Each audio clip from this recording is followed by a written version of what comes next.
one of the most exciting things almost in an Irish community or a rural community at home is the funeral.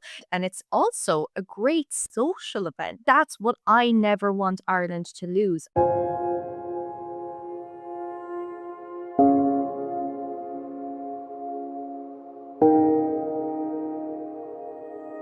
Hello, everyone, and welcome to another episode of the Glam Reaper podcast. We are launching season 6. So exciting, so exciting. And we're doing it on St. Patrick's Day because, well, why the heck not? It seems to be Women's Month and it's Irish Month, and we're going to get into all of that. But our episode today features the incredible, the viral sensation that is Vivienne Sayers O'Callaghan. And I will call her one of a dear friend of mine, one of my dear friends, Vivienne. She is based in New York. She is from Ireland. Vivienne, welcome to the Glam Reaper. Oh my goodness, I feel like we've known each other for so long. I've known the Glam Reaper for 2 years at this point, and Talked about you coming on the podcast. of this May 1st, I'll be here 3 years. And I say I met you my first or second month here. Definitely. I know. And it's been such an honor and a privilege to see you grow from strength to strength. Like you really have. You've blossomed, and you're a full on New Yorker now, I would say too. Claim that title. I have another 7 years to go, I think. But thank you. No, gosh, I feel like I'd be absolutely nowhere without you. You were one of the first people in the city who was like, absolutely, come along. I'll give you any advice that I possibly can. And as you said a moment ago, I still consider you a very dear friend also. It is. And you know what? As it should be, as it feckin' should be, because that's the thing. I don't understand people who gatekeep. I don't understand people who are like, oh, this is mine, my corner, you're not allowed in. Lads, there's room for everyone at the table, no matter what industry, whatever space you're in. Even if you're bloody identical twins, like, hello, you've seen them on TikTok, they still create their own corners of the world for themselves. Like, there's enough love for everybody. And the more I will say, if there's one thing I'm good at is knowing people and connecting people, because I'm a chatterbox, I guess. What a great day to be doing this recording. It's St. Patrick's Day. Obviously, happy St. Patrick's Day to everyone. But the Oscars, Ireland in the rugby, the Triple Crown, Jessie Buckley, doing amazing as an actress. Best actress for Hamnet, which obviously is about grief and child loss. And if you haven't seen it, you need to see it. It's so good. I mean, she's just impeccable in it, I have to say. But it's Irish Month, it's Women's Month. It's just so great to see women, Irish women particularly, making headway in America. It really is so good. It was actually a seriously impressive month for us. And I only watched Hamnet for the first time. I guess it was like last week. And the second you said there, it's about so much grief and loss. And I can't believe I didn't even mention that to you beforehand as well. Like there are so many good things happening, but that movie was so powerful. And I actually have been thinking about it every single night since I did watch it, because Jessie's performance was so insanely. It was almost like, I think the audience, we could see that that was like those were visceral feelings, internalize them. But I feel kind of like traumatized after watching it as well, because I feel like through that almost. But that's the power of a skilled actress, isn't it?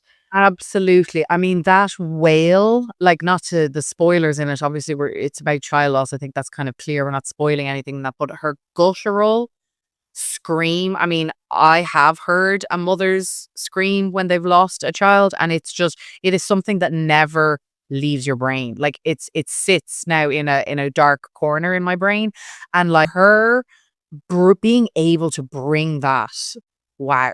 Like, and she has a child, like, so she actually said that she went through it in her brain. She thought like the worst to her was losing her child, and that's how she brought, I mean, 8 months old or something like that. So it was almost also real for her. Such a beaming personality. Like there are people who what I say, they have open faces. They have faces that kind of emit light and joy, and she's just kind of one of those people. So then to see her in such an alternative kind of character to who she is in real life was like jarring. I actually have goosebumps, like my hair's standing up on my arms, like thinking about it. We could all see like a small bit of ourselves, I guess, in that as well, especially as young women such as ourselves.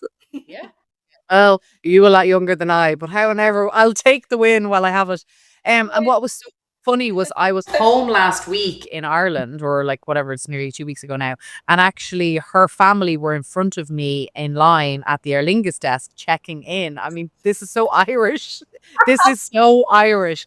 So they were checking in, and Aer Lingus had a red carpet for them. I mean, it was clearly, honestly, it was a bit too much, I thought, because Aer Lingus obviously paid for flights, thought we'll get the free promo out of this. I mean, but what I actually found hilarious was that because I remember looking at this woman and thinking, oh my god, she's so stylish, and she's got heels on and she's getting on a flight. That was what was going through my brain. But then there was no Aer Lingus staff who helped this poor woman put a huge suitcase up onto the belt. Her husband and Jessie's sister had gone off for the photo shoot, and Jessie's mom, who I didn't realize it was her at the time, was like this glamorous lady trying to put this huge suitcase up onto the luggage belt. And I thought, Aer Lingus, this is where you need to be, not at the red carpet trying to get your free promo. It was hilarious. You wouldn't have been on the same flight as them, No, they were going to LA. Yeah, it was just that we were checking in at the same time, which, by the way, her sister is stunning. I mean, her actually, the whole family is stunning. But yeah, her sister, I was just like, wow. And she looks like her.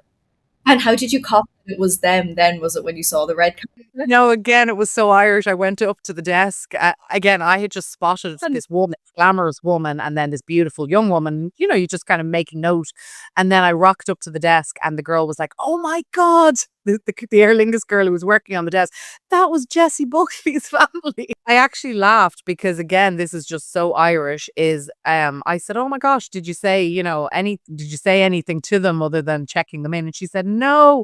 And that is so Irish. It's why a lot of celebrities, as you know, love coming to Ireland. Like Jay-Z and Beyonce walked through the Phoenix Park and not one person went near them, because that's just not what we do in Ireland. Oh, you just unlocked a key memory in my brain from I wonder what that was, about 8 months ago at this point, when you and I was invited to an influencer event, and I said, you know who'd be gas to go with? Jennifer. Let me shoot Jennifer a message. So Jennifer and I arrived, I guess we got off the G train or something like that into the heart of Williamsburg. And so we're, the influencers. So it was fantastic. We had VIP tickets. We skipped a line probably of 200 people or 250 people. Got in there. There was free pizza, free Jameson drinks, right? Yes. And we're yapping away there. I have yet to say the name of the famous person, but he pops anyway. We look left. Oh, jeez, isn't that it? Your man, Ed Sheeran. And then he goes, so we're gawking at him anyway, because he's within a meter of us. And he goes, hello. It is very, so British and kind and lovely, sweet accent. And Jennifer, what does Jennifer do? Hello. Straight back into his face. Not what's the crack? What's the story? How's things? Hello, lovely to meet you. No. Hello. I will never forget it. Now, like peak mortification anyway, because I froze. I was like, oh my God, that is Ed Sheeran. And he's within a meter of the two of us. But then that increased as Jennifer mocks Ed Sheeran back to his face.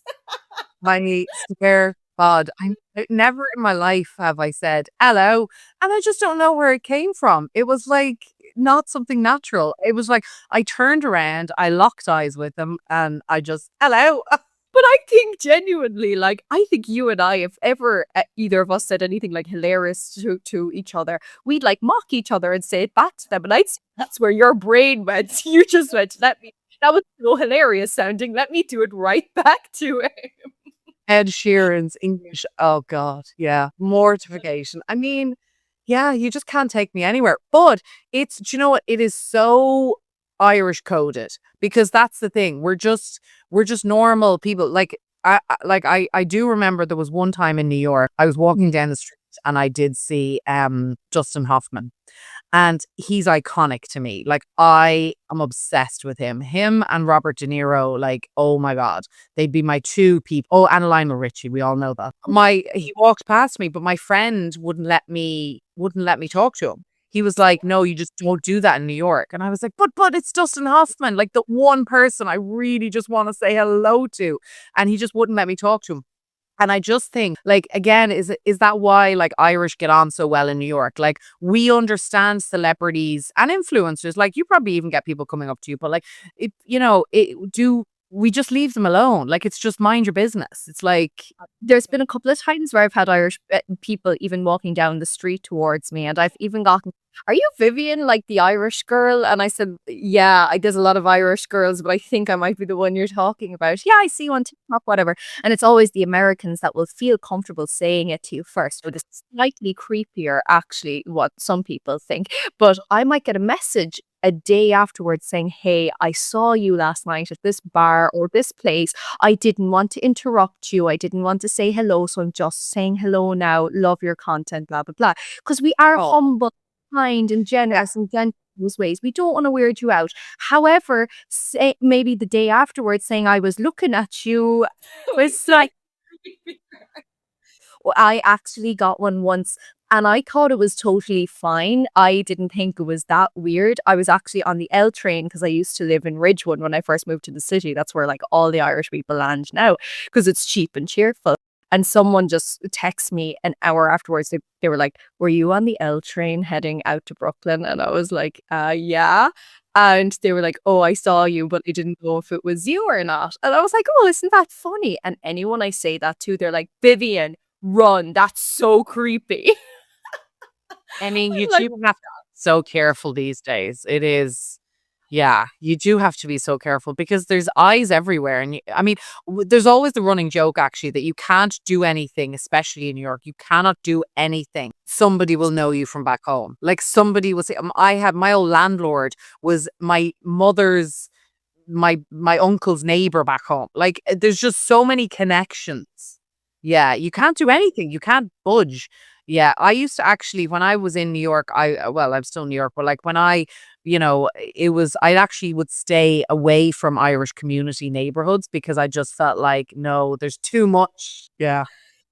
and that's the amazing thing about there's like kind of a higher turnover of Irish people in the city now because of the J1s and stuff. But the more and more that I could go to the butcher block down the road to stock up on my potatoes, like a bar and stuff.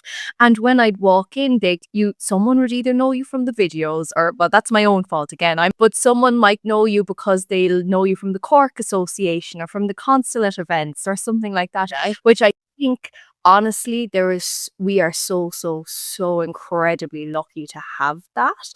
But Yeah. if it's not a cup of tea, you will run in the opposite direction. Well, and absolutely. And actually, that kind of brings in a little bit of just, obviously I work in the funeral space, and it's one of the amazing things about Irish funerals is the community that gets behind when somebody, whether it's a rural community or in Dublin or, in Cork or wherever in one of the big cities, like, it's your community still rallies behind you. And while Ireland is still a bit in the chokehold of like the church and stuff, and again, we're not anti-religion on this podcast, but we are still kind of coming out of that. Like, we're in the Chrysalis Stage, I feel. Where funerals do still 90% happen in the church in Ireland. It is, no matter what, whether it's in the church or outside of it, it's amazing what the community in Ireland brings. And it's a beautiful thing. Completely agree with you there. And it's kind of very weird to say it, but one of the most exciting things almost in an Irish community or a rural community at home is the funeral. It is an incredible communal, community-based event, and it's also a great social event. And people love to use it. There might be one person at the center of it all who can no longer be social, but they're facilitating everybody else being incredibly social. Generous. But that's what I never want Ireland to lose. And I'm unfortunately seeing at the moment that we're having smaller funerals. Not as many Yeah. people are going to them. Yeah. There are generations now who are in their 60s, 70s, and 80s, and their entire social life is attending funerals. My grandmother, quite well, being one of them. And I don't even know where I was going with that now, but it's just so true. But I don't want us to lose it. Well, I think, do you know what? I think, like, and having just been home and talking to funeral directors, as only I do, and actually I attended a funeral in a non-official professional capacity while I was at home as well. It is interesting. I do think a little part of that is the role of the church, is because you have people now who are atheists and they don't want to set foot inside of a church, so they're not going to go to the funeral. They might go to the afters. You've got people who like I actually just looking around the funeral that I was at, it was very interesting. All the elderly people quite literally quoted the priest word for word. They were singing along and muttering along with him. Whereas everyone my age and younger didn't know any of the words, didn't really know, I guess, why we were there other than to support our person, our friend who was going through this loss. And so I just think we're at a bit of a, as I said, a chrysalis stage where we're just trying to figure it out.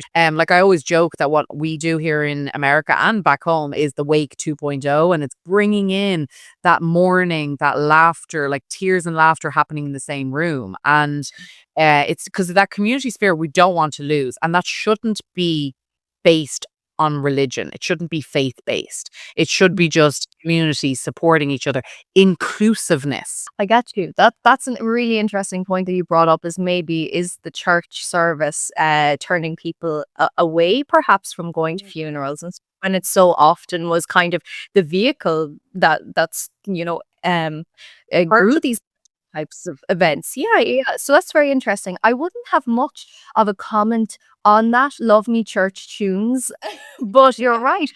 It can be a very sad occasion being in the church. I mostly personally go for the wake and the sandwiches and the cookies, and then the post event. I know what I like to get out of things. A funeral cannot happen without a good sandwich. That's for sure. It's always a mammy that made them somewhere, and it's on the freshest of Brennan's bread or like the baked beautiful ham. Like you'll never emulate that feeling anywhere else. But what's so interesting there is because Ireland has been, there's a joke made that Ireland quite literally jumped from the 1800s to the 21st century. And I guess that's so much because of our history and everything else. So we're actually in these super kind of catalyzed sort of periods that we have to do and get all these things done and find our identity very quickly, because as a country, the Republic of Ireland is only 100 years old, so we're figuring our identity and who we are out. So when you're like there, people don't feel as welcome maybe towards the service or anything like that because it might be religious and stuff like that. That actually totally put something in my head then. That's exactly kind of what happened with the Irish language and the stigma around it as well, of we don't welcome here, so let's find our own way with it, which is what's happening. So will the funeral business in Ireland make a comeback in 50 years? I guess we'll do a Glam Reaper podcast with Vivienne 2.0 then. Great visit. Will I be alive in 50 years? I don't know, Vivienne.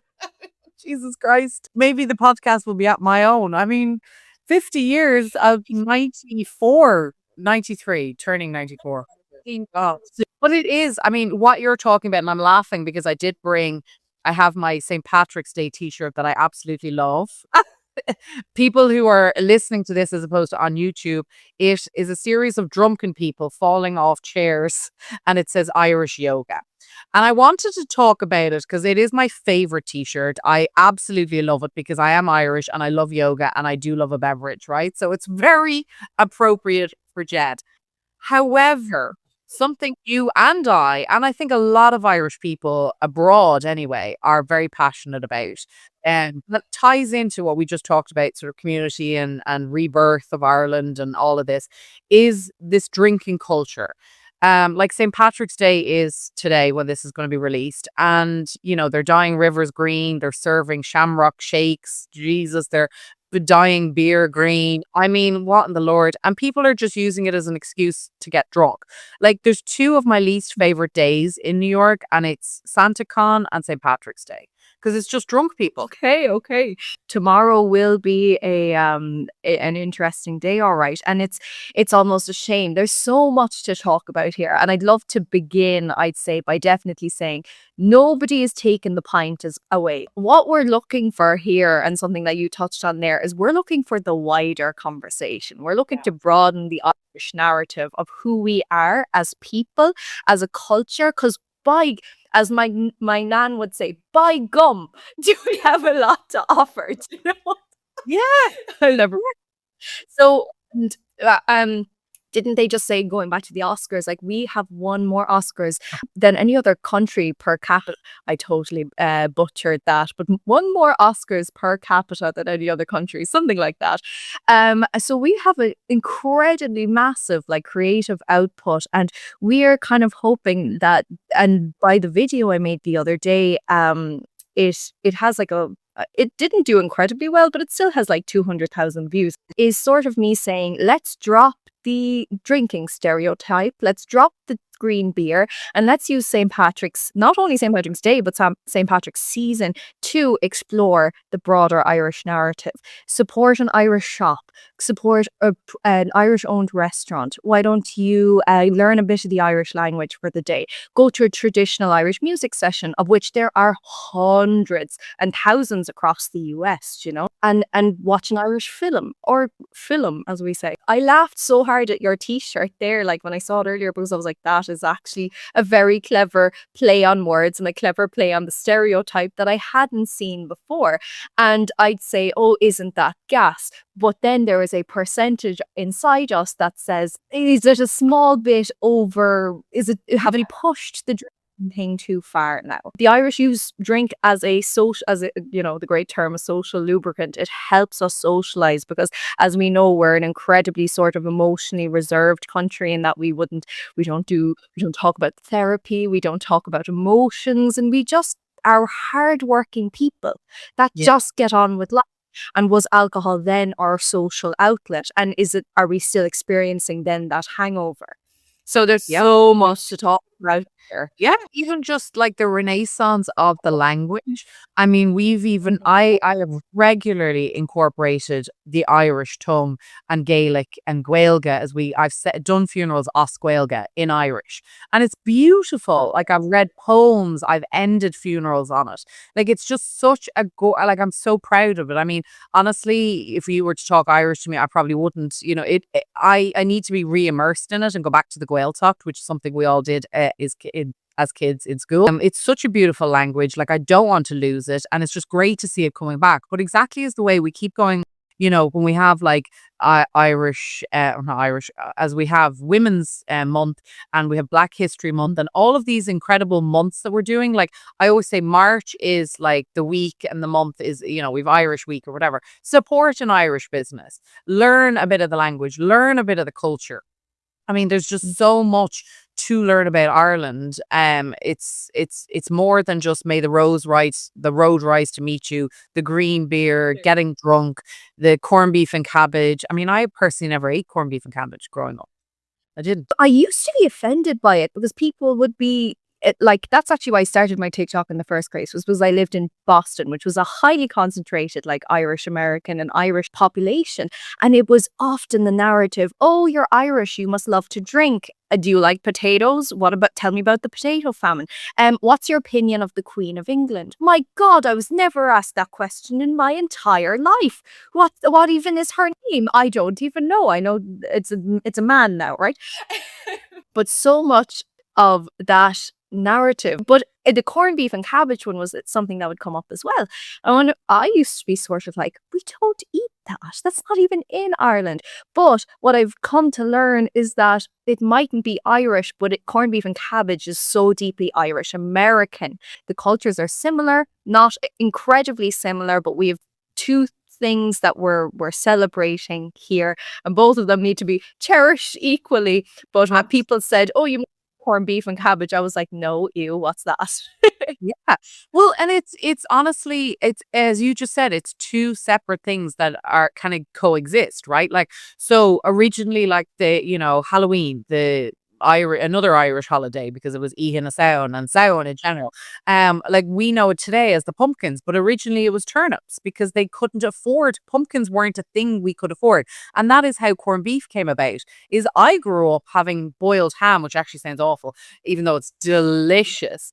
Boiled ham and cabbage and mashed potato. But corned beef became, because it was the cheaper cut, it was the cheaper meat, it was what they could get, they could avail of, the Irish, when they first came over here. So there is that sort of I might react to like, ew, corned beef and cabbage, but that's not what I grew up on, because I grew up in Ireland in the 80s and 90s. Yeah, the way you just said that was so good. It's just we have similar stories, we have a similar history, but we may be born or we emigrated, so we don't have the exact same story, but we're still the same. We love the crack, fun. I actually put the word crack in a video today and I was like, I really need to write that this isn't what people think it is. So we do have two different stories. We have two different narratives. And who are we to say then, as Irish people, that your story means less than ours? You know? That And that's yeah. something that's certainly done at home was like, oh, the Yanks, the Yanks, the Yanks. And I'll say, well, the Yanks have been incredibly generous to me as an immigrant, and I'm flipping delighted to be here. And likewise with you, I'm sure you feel the same way. America has had amazing things to offer us as Irish people, thanks to the paths that our ancestors and their ancestors have paved for us. Yeah, yeah, absolutely. And it's, listen, there's the Irish. I heard it, somebody got interviewed where they were talking about the Irish can turn any song whatsoever into a keening, into a sadness, into a cry. And it's, you and I have chatted about this before, but it's like, as upbeat and as into the crack as the Irish are, and yes, having a few drinks and having a good time is what we're known for. We are the greatest complainers, and we also turn anything into a sadness. Like, there'll always be a sadness to us, which is actually kind of, when I think about it, maybe that's why Jessie Buckley won, and why she was able to like bring in this sadness to her, because we do, at our core, Irish people will always be able to complain about everything.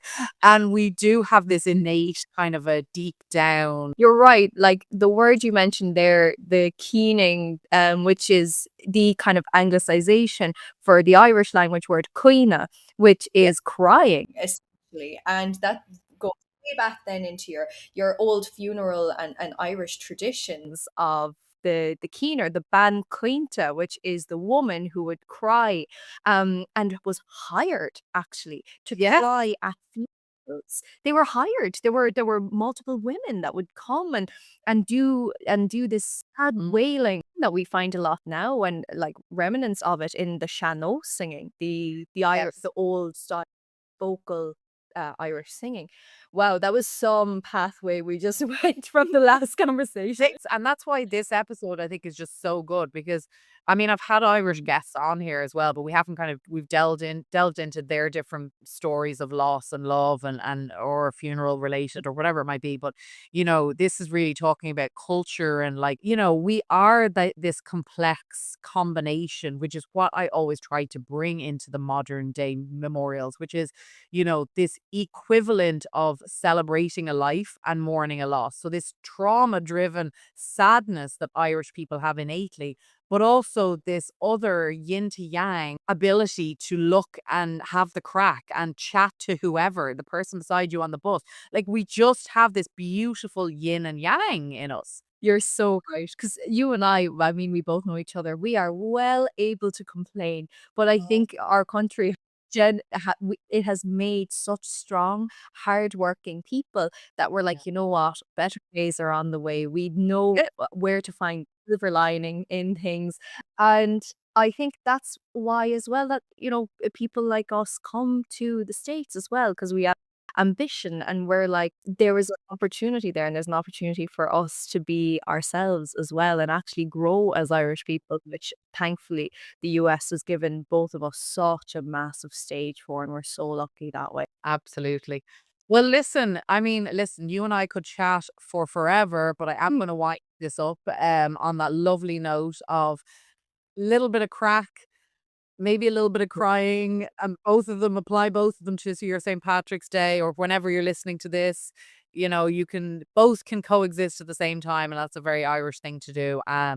Vivienne, before you love and leave us, is there anything you'd like to leave the listeners with on this St. Patrick's Day? Oh, well, if I were to do that, absolutely, is always the cúpla focal. Oh, actually, I've been told on radio shows in America, please don't say the words a couple of words in Irish because it sounds like a curse word.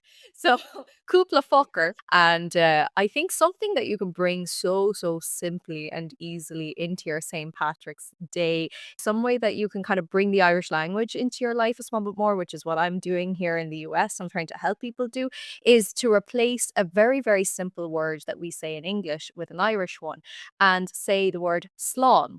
as opposed to bye. So whenever you say goodbye to someone tomorrow or for this month, you can say slán. And what's nice about that is that it's said that the American so long, that word that we hear in movies and stuff like that, so long, supposedly comes from the Irish immigrants coming over and bringing slán with them. That's very cool. I like that. Well, that is a beautiful note to end on. We're going to say so long and slán to you all. We wish you both, from both these Irish lasses, we wish you the very best and a safe and happy St. Patrick's Day. And if you want to reach out to Vivienne, we're going to leave all her links. I mean, trust me, all you have to do is Google her name and you'll find her. She's everywhere these days, and it's a great thing to see. But yeah, she'd love to hear from you. Reach out to her on Instagram, say hello, say slán, whatever it suits. Thank you, Jennifer, for having me. Really appreciate it.